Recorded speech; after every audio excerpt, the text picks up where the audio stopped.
kita nak bincang projek kertas 3 prinsip perakaunan SPM 2020 2020. Okey, maklumat berkaitan dengan yuran. Okey, dapat je soalan mesti buat apa dulu? Baca kehendak soalan. Ya, baca kehendak soalan. Okey.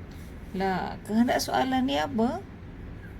Akaun yuran. So ingat ya, kalau akaun yuran ni nanti kita bincang apa benda yang kita kena tahu dalam akaun yuran. 7 benda kita kena kenal pasti bila kita melakukan soalan berkaitan dengan akaun yuran. Okey, antara maklumat yang perlu dikenal pasti ialah yang pertama, yuran tertunggak awal yang belum terima. Maksudnya baki awal.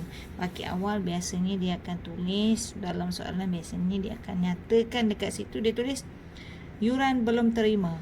Biasanya kalau nak tahu awal ke akhir, kita akan tengok pada tarikh yang dinyatakan dalam soalan. Kalau dia tulis tarikh itu adalah tarikh awal bagi tempoh perakaunan. Contoh tempoh perakaunan kita ialah 1 Januari 2020 contohnya. Maka kalau dia tulis yuran belum terima 1 Januari, itu merupakan baki awal. Ya, baki awal bagi belum terima yuran yang tertunggak. Apa maksud yuran tertunggak? Maksudnya ada ahli yang tak bayar lagi. Sepatutnya contohlah kalau kita kutip bulan Januari, dia tak bayar lagi. Sekarang ni bulan Januari contohlah. Sekarang bulan Januari. Kalau misalnya nak kata yang tertunggak ni, maksudnya bulan 12 tu, yang tahun lepas punya dia tak bayar lagi. Jadi dianggap ada lagi yang terhutang dengan kita, itu sebab dipanggil sebagai yuran tertunggak. Ada ahli belum bayar lagi tahun yang sebelum, bulan yang sebelum maksudnya. Okey, lepas dah ini kita cek juga baki awal. Kalau kok ada orang bayar ekstra, itu sebab dipanggil yuran terdahulu awal, belum terperoleh. Manalah tahu ada yang ahli-ahli ni rajin betul nak bayar yuran kan. So bulan 12 tu dia dah bayarkan untuk sekali bulan Januari. So maksudnya dia akan tulis sebagai yuran terdahulu awal. Macam biasalah, kalau nak tahu awal ke akhir, kita akan tengok pada tarikh. Jika tarikhnya awal bagi tempoh perakaunan tersebut, maka ia ada baki awal. Tapi ingat ni student ya, kita jangan tulis yang yuran belum terperoleh pada catatan dalam akaun yuran. Nanti kita kena tulis baki. Kita tulis baki macam ni. Yang debit kredit ni abaikanlah. Debit kredit ni nak bagi tahu dia punya catatan di sebelah debit dan sebelah kredit. Okay, so tulis baki baby, baki bawah-bawah. Okay, so lepas dah tahu tu, maklumat yang kita kena pasti seterusnya ialah yuran diterima. Yang diterima biasanya kita akan terima. Okey, ni kalau bank lah, kadang-kadang kita terima dalam bentuk tunai. Kalau kita terima dalam bentuk tunai, maka di sini kita catatkan sebagai tunai. Yuran diterima ni maksudnya bulan tu adalah orang bayar yuran, ambil bayar yuran. So dah kumpul satu kali, so itulah dia sebagai yuran. Okey, lepas tu yuran yang dihapus kerana tidak dapat dikutip. So ini maklumat keempat yang perlu kita tahu. Kadang-kadang ada, kadang-kadang tak ada. Setengah tengok pada ni. So yuran yang dihapus kira ini maksudnya yuran tu tak dapat nak kutip. Maksudnya entah mana, entah perginya, mana tahu. Kadang-kadang ahli kita ni tak bayar yuran mungkin sebab dia meninggal dunia ataupun dia berhijrah ke tempat lain. So dia tak inform kita kan. Jadi yuran-yuran tersebut tak dapat nak dikutip. Jadi kita anggap sebagai dihapus kira. Dia anggap sebagai yuran lapuk. Itu sebab nama dia yuran lapuk. Yuran yang dihapus kerana tidak dapat dikutip. So dicatatkan di sebelah kredit. Okay, so kena tahu juga yang kelima. Kita kena tahu, okay, tadi yang kita dapat tahu, yang ni yang kita dapat. Tapi yang ini, yang sebelah ini, yang dia kata yuran sepatutnya terima pada tahun semasa. Maksudnya kalaulah kata bulan Januari punya, kita kena kira Januari punya lah kan. Kenapa kita nak kena campur bulan-bulan lain kan? Macam tu lah maksud dia. So maksudnya yang ini kiranya kita nak kira pada tahun semasa itu saja. Kalau kita kira tahun 2020 punya, kenapa kita kena nak ambil 2019 punya? Betul? Jadi kita ambil lah 2020. Jadi yang 2020 itu sahaja yang dimasukkan di sini. Ni kiranya Apa beza ini dengan yang ni? Apa beza ini dengan yang ini? Yang ini kita dapat duit tu, tak kisahlah bulan berapa punya dia bayar. Ada yang nak bayar ekstra, ada yang bayar bulan depan, ada yang bayar bulan depan punya yuran, ada yang bayar yuran yang sebelum dia tak bayar lagi, dia bayar lagi. Dia bayar kan? Maksudnya dia bayar bulan ni. Macam tu maksud dia. Ada yang bayar 2-3 bulan lebih awal. Maksud macam tu. Jadi kita masuk di sini. Tapi yang ini hanya bulan atau tahun semasa sahaja. Kalau kata kita nak cerita bulan Januari, bulan Januari je lah kita cerita. Kalau kita nak cerita tahun 2019 je kita cerita. Itu yang dikatakan sebagai yuran sepatutnya. Okey, so dia dicatatkan sebagai pendapatan dan perbelanjaan. Sebab apa? Nanti amount ini nanti yang kita akan hantar ke dalam akaun pendapatan dan perbelanjaan bagi yuran, bagi kelab dan persatuan.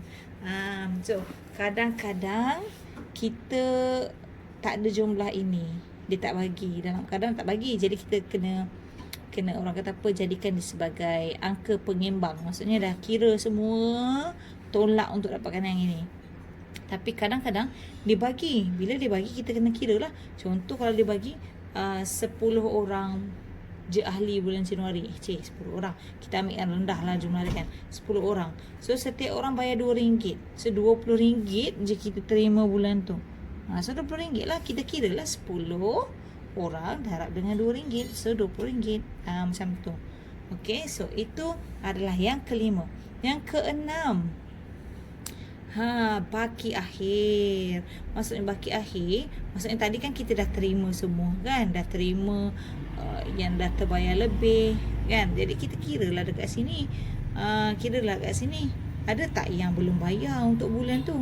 Macam tadi 10 orang kan, 10 orang, tapi tiba-tibalah 8 orang je yang bayar. Maksudnya ada 2 orang yang belum diterima. So 2 orang yang belum diterima pada bulan tersebut atau tahun tersebut, kita catat di sini sebagai baki akhir, baki HB kredit. Okey kan. Lepas tu nak ceritakan lagi, kalau yang ini pula sama juga macam konsep dia. Yang ini, kalau macam kita cerita pasal bulan Januari kan, orang tu bayar ekstra bulan Februari punya. Jadi kita dah yang bulan Februari punya nak cerita bulan yang akan datang ni, kita letak sini sebagai baki baki HB, hantar bawah. Nampak kan?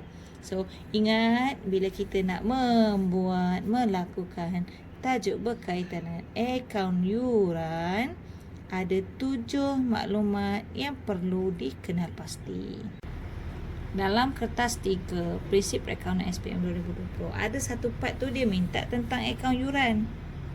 Okey, so 7 maklumat tadi tu cikgu dah carilah dalam kertas soalan tersebut. So cikgu cari, dapatlah, inilah dia. Okey, segala-galanya cikgu dapat. So nampak ni kan, di mana cikgu ambil, cikgu tunjukkan ini, cikgu merujuk pada surat-surat di mana cikgu ambil maklumat-maklumat tu. 7 maklumat. Tapi sekarang ni ada berapa? 1, 2, 3, 4, 5. Maksudnya lagi 2 kita kena kira sendiri sebab baki akhir tak ada. Jadi kita kena kira. Tapi tak apa, jom kita lihat sama-sama setiap satu maklumat yang telah kita cari. Okey, baki awal. So maksudnya sekarang ni ada baki awal. Ni yang cikgu cakap tadi, 1 Mac. Maksudnya tarikh dia ni, tarikh ini yang menentukan dia adalah baki awal. So inilah baki awal. Okey, macam mana nak catat? Itu cara kita nak catat. So ini baki tadi yang kita ada. So yang ini apa tadi? Yang ini, jap cikgu angkat. Bawah ni ada kertas soalan dia. Tadang. Ni, belum terima 300. Belum terima 300. Tapi cikgu tak tulis belum terima, cikgu tulis baki BB. Lepas tu yuran belum terperoleh pula 100. Yuran belum terperoleh 100. Tu yuran belum terperoleh. Tapi cikgu tak tulis yuran belum terperoleh, cikgu tulis pakai HBB 100. Jangan lupa sebab dia adalah Mac 1 kan. So tarikh yang cikgu tulis kat dalam ni adalah Mac 1. Okey. Maklumat yang seterusnya ialah yuran diterima dari penerimaan. Ni yuran yang diterima dari penerimaan. Dia okey, yang ni cikgu extract daripada ni. Nanti kita tengok mana maklumat dia. Alamak, dia bagi maklumat macam ni lah. Dia bagi maklumat dia orang sahaja. Jadi kita nak kena buat apa? Kita kena kira lah macam tu kan. Okey, so jom kita kira. Okey, bila dah kira. Okey, inilah hasilnya. Tadi kan jumlah bulan Mac. Jumlah yang dibayar bulan Mac ialah 82 orang dengan 126 orang. So kita kira yang ini. Tambah 2 ni, kita darabkan dengan 20. Okey, tambah 2 ni, kita darab dengan 20, dapat 8160. Lepas tu ada lagi maklumat. Maklumat tu yang ini. Yuran masuk, maksudnya pada bulan Mac ada lagi orang masuk 12 orang dengan 11 orang. Tarikh yang berbeza lah dia orang masuk. Bulan Mac ada orang masuk. Jadi kita tambah 12 darab 11, 12 tambah 11 darab 20. Kita dah tambahkan ni. Nampak? Tambah jumlah ahli baru masuk tadi yang 12 orang dan 11 orang darab dengan 20, 460. So dapatlah jumlah yang ini. Okey, tapi kan dalam soalan perasan tak tadi ada maklumat tambahan berkaitan dengan hutang lapuk. Ni pasal hutang lapuk. Yuran yang belum diterima daripada tempoh perakaunan lepas dihapus sebagai yuran lapuk. So maksudnya kita kena ambil tahu juga yuran lapuk ni sebab kita nak tahu berapa banyak je kita terima pada bulan tersebut. So kita kiralah. Nak kira baki, kita kena tengok yang belum terima 300 ini. So yang 300 ni kita kena kira dulu berapa jumlah orang yang tak bayar lagi kan. So 300, alamak salah, 300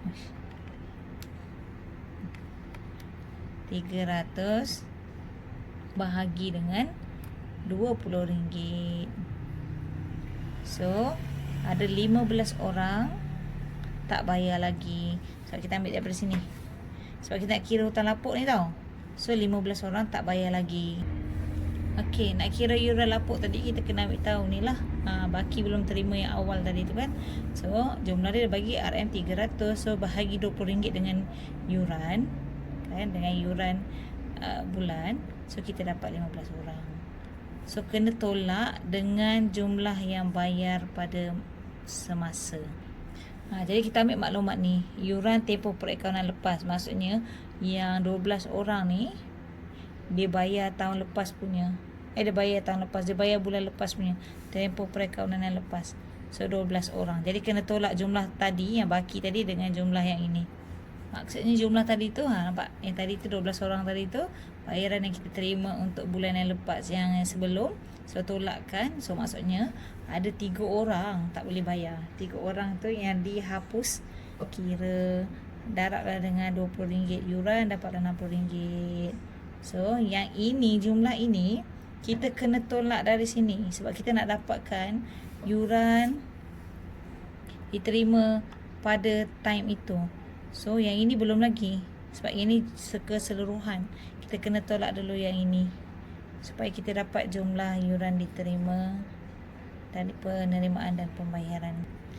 Okey, jadinya itulah dia. Dah dapat ni kita tolak kan. Tolak 4620 tolak 60 dapatlah 4560. Dua ni yang kita nak kena catat.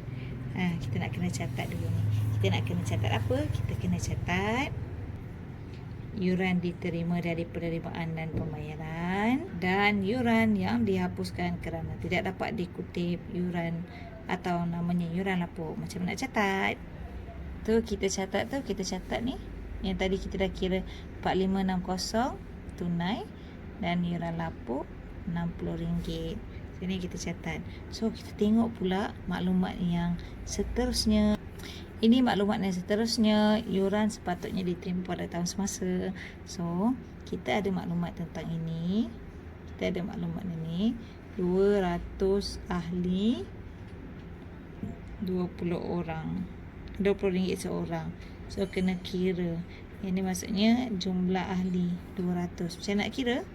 So yang ni kita kira yuran patut terima. So 200 orang darab 20 sama dengan 4,000. Tapi bukan itu sahaja maklumatnya. Sebab kita ada orang yang baru masuk kan. Kita tengok tahu maklumat tentang ahli yang baru masuk. Tengok pada 6 Mac ada ahli baru masuk. Pada 24 Mac pun ada ahli baru masuk. Sejumlah ni kita akan darabkan untuk tambahkan ke dalam yuran yang sepatut diterima. Okey, so yuran ahli baru dah dapat. So kita tambahkan. Dapatlah 4,460. So kita kena catatkan. Jom catat. Jadi inilah kita catatkan kat sini. Tulislah tarikh dia Mac 31. Pendapatan dan perbelanjaan yang kita kira tadi 4,460. So dah siap kan? So kita kena buat apa? Kita kena buatlah kita punya, mari kita tulis. Kita nak habiskan, kita kena ada baki dua-dua ni. Okey, so sekarang ni kalau perasan kan, dekat sini, dekat maklumat sini, yuran bulan April. Oi, ada orang bayar ekstra lah. So mana yang bayar ekstra? So maklumat berkaitan dengan yuran terdahulu akhir ni. Ni yuran terdahulu akhir. So kena buat apa? Kira lah kan. Jom kira. Yang ni kita kat sini. Yuran terdahulu tadi kita dapat maklumat tu kan, ada 2 orang dengan 6 orang bayar untuk bulan April. So 8 orang darab 20 dapatlah 160. Jadi kita catatkanlah benda ni. Jadi yang ini yang belum terperoleh, saya tak tulis belum terperoleh, saya tulis baki HP RM160. Nah, kita dah kira. So tinggallah baki belum terima yang ini. Dan dalam soalan kita tak ada sebarang maklumat berkaitan dengan ini. Jadi nak buat apa? Kenalah kira. Jom kita kira. So kita kirakan dulu jumlah kedua-dua ini. So mana cikgu tunjukkan. Okey, benda pertama yang kita nak kena buat ialah kita jumlahkan kedua-dua belah dulu. So yang ini 300 tambah 4460 tambah dengan 160. So jumlah dia 4920. So ingat tahu jumlah dia 4920.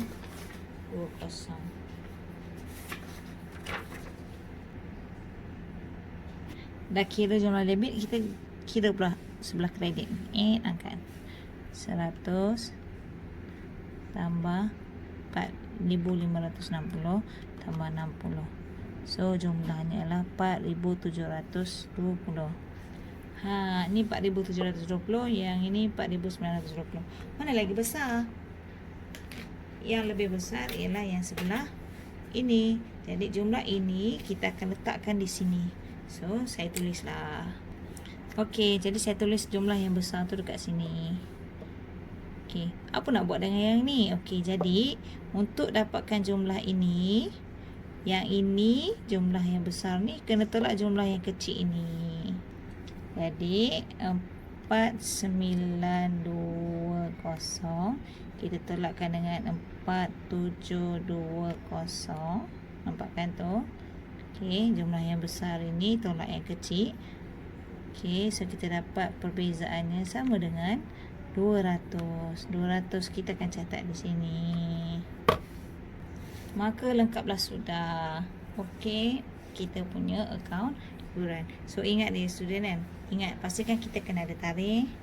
Pastikan ni nampak semua 7 elements yang kita cakap itu ada dah semua kat sini. So mesti mengimbangi. Jangan lupa yang ni tak happy ending lagi. Yang ini tak boleh berhenti di sini, dia mesti dihantar ke bawah sini dan dihantar ke sini macam ni. Macam ni.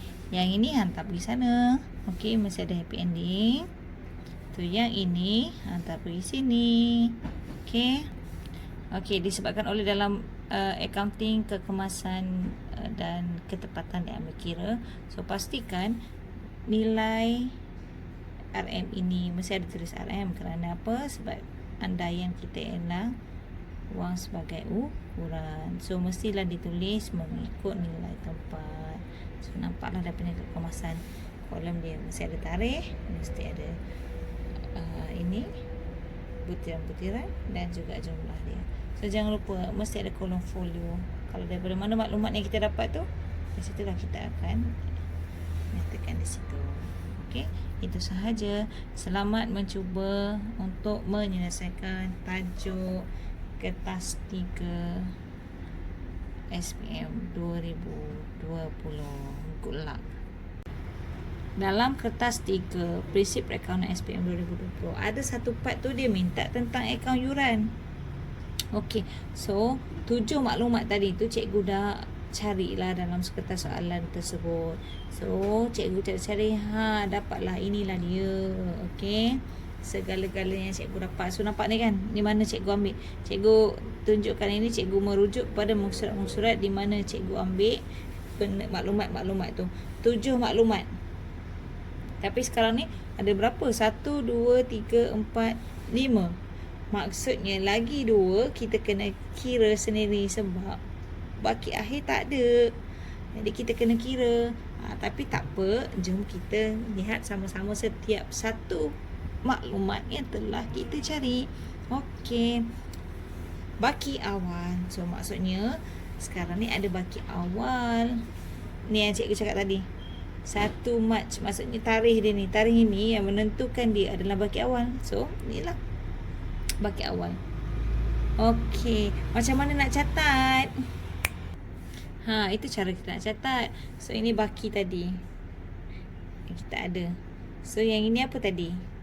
Yang ini jap cikgu angkat. Bawah ni ada kertas soalan dia. Teren. Ni. Belum terima 300. Belum terima 300. Tapi cikgu tak tulis belum terima. Cikgu tulis baki BB. Lepas tu yuran belum terperoleh pula 100. Yuran belum terperoleh 100. Tu yuran belum terperoleh. Tapi cikgu tak tulis yuran belum terperoleh. Cikgu tulis baki BB 100. Jangan lupa sebab dia adalah Mac 1 kan. So tarikh yang cikgu tulis kat dalam ni adalah Mac 1. Okey. Maklumat yang seterusnya ialah yuran diterima dari penerimaan. Ni yuran yang diterima dari penerimaan. Dia okey, yang ni cikgu extract daripada ni. Nanti kita tengok mana maklumat dia. Alamak, dia bagi maklumat macam ni lah. Dia bagi maklumat dia orang sahaja. Jadi kita nak kena buat apa? Kita kena kira lah macam tu kan. Okey, so jom kita kira. Okey, bila dah kira. Okey, inilah hasilnya. Tadi kan jumlah bulan Mac. Jumlah yang dibayar bulan Mac ialah 82 orang dengan 126 orang. So kita kira yang ini. Tambah 2 ni, kita darabkan dengan 20. Okey, tambah 2 ni, kita darab dengan 20, dapatlah 4160. Lepas tu ada lagi maklumat. Maklumat tu yang ini. Yuran masuk, maksudnya pada bulan Mac ada lagi orang masuk 12 orang dengan 11 orang. Tarikh yang berbeza lah dia orang masuk. Bulan Mac ada orang masuk.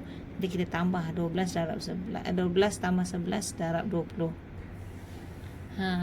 Kita dah tambahkan ni.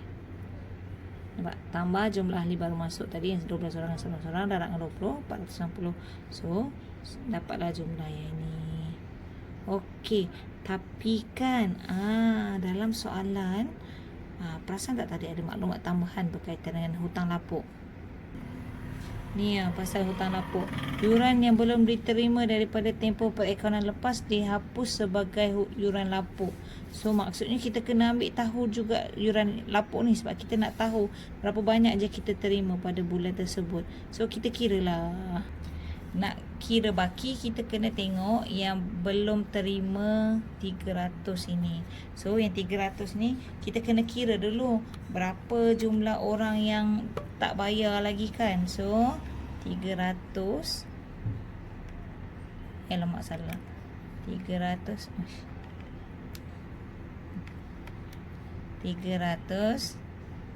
bahagi dengan RM20. So ada 15 orang tak bayar lagi. Sebab kita ambil daripada sini. Sebab kita nak kira hutang lapuk ni tau. So 15 orang tak bayar lagi. Okey, nak kira yuran lapuk tadi kita kena ambil tahu ni lah. Baki belum terima yang awal tadi tu kan.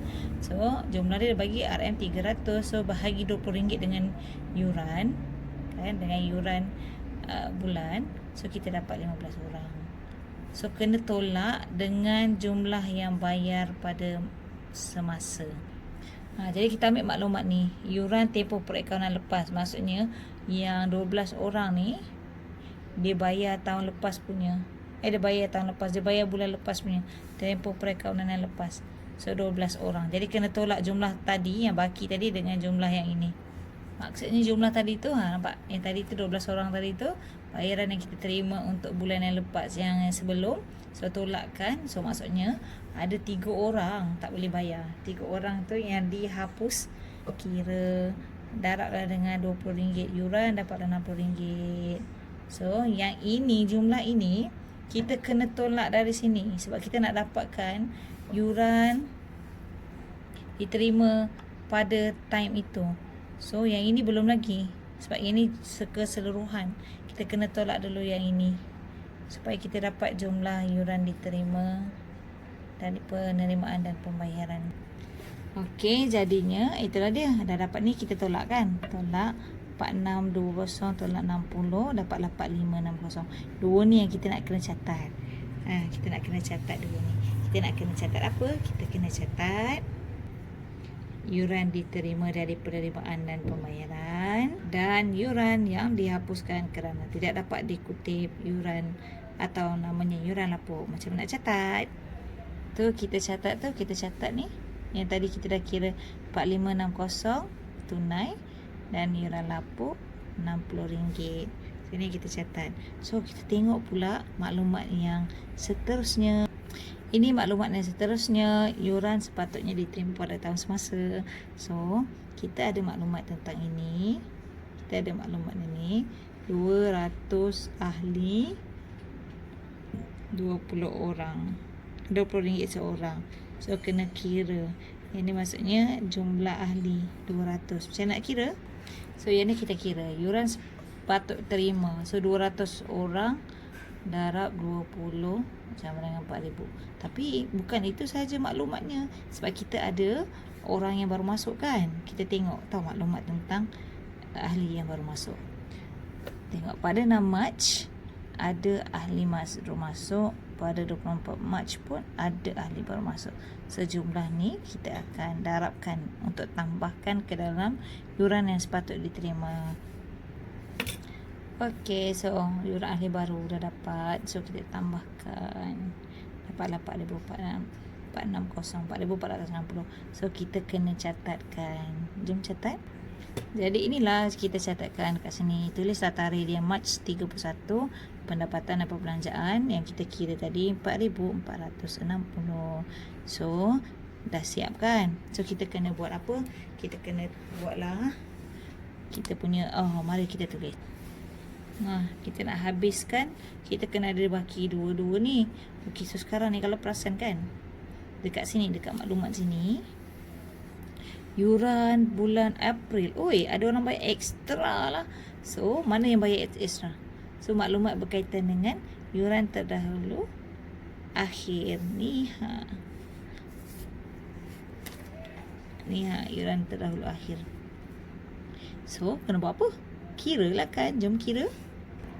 Yang ni kita kat sini.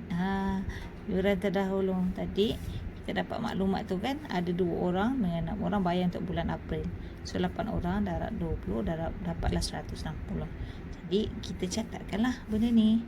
Jadi yang ini yang belum terperoleh, saya tak tulis belum terperoleh, saya tulis baki HP RM160. Nah, kita dah kira. So tinggallah baki belum terima yang ini. Dan dalam soalan kita tak ada sebarang maklumat berkaitan dengan ini. Jadi nak buat apa? Kenalah kira. Jom kita kira. So kita kirakan dulu jumlah kedua-dua ini. So, mana cikgu tunjukkan.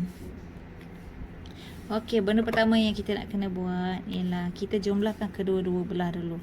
So, yang ini 300 tambah 4460 tambah dengan 160. So, jumlah dia 4920. So, ingat tahu jumlah dia 4920.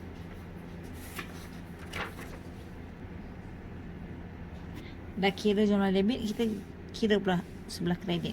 Angkat 100 tambah 4,560 tambah 60. So jumlahnya adalah 4,720. Ni 4,720, yang ini 4,920. Mana lagi besar? Yang lebih besar ialah yang sebelah ini. Jadi jumlah ini kita akan letakkan di sini. So saya tulislah. Okey, jadi saya tulis jumlah yang besar tu dekat sini. Okey, apa nak buat dengan yang ni? Okey, jadi untuk dapatkan jumlah ini, yang ini jumlah yang besar ni kena tolak jumlah yang kecil ini. Jadi 4920 kita tolakkan dengan 4720. Nampak kan tu? Okey, jumlah yang besar ini tolak yang kecil. Okey, so kita dapat perbezaannya sama dengan 200. 200 kita akan catat di sini. Maka lengkaplah sudah. Okey, kita punya akaun yuran. So ingat dia student kan. Ingat, pastikan kita kena ada tarikh. Pastikan ni nampak semua 7 elements yang kita cakap itu ada dah semua kat sini. So mesti mengimbangi. Jangan lupa yang ni tak happy ending lagi. Yang ini tak boleh berhenti di sini, dia mesti dihantar ke bawah sini dan dihantar ke sini macam ni. Macam ni. Yang ini hantar pergi sana. Okey, mesti ada happy ending. Tu yang ini hantar pergi sini. Okey. Okey, disebabkan oleh dalam accounting kekemasan dan ketepatan diambil kira. So pastikan nilai RM ini mesti ada tulis RM. Kerana apa? Sebab andaian kita ialah wang sebagai ukuran. So mestilah ditulis mengikut nilai tempat. So nampaklah daripada kemasan kolom dia mesti ada tarikh, mesti ada ini butiran-butiran dan juga jumlah dia. So jangan lupa mesti ada kolom folio. Kalau daripada mana maklumat yang kita dapat tu, di situlah kita akan nyatakan di situ. Okey, itu sahaja. Selamat mencuba untuk menyelesaikan tajuk kertas 3 SPM 2020. Good luck.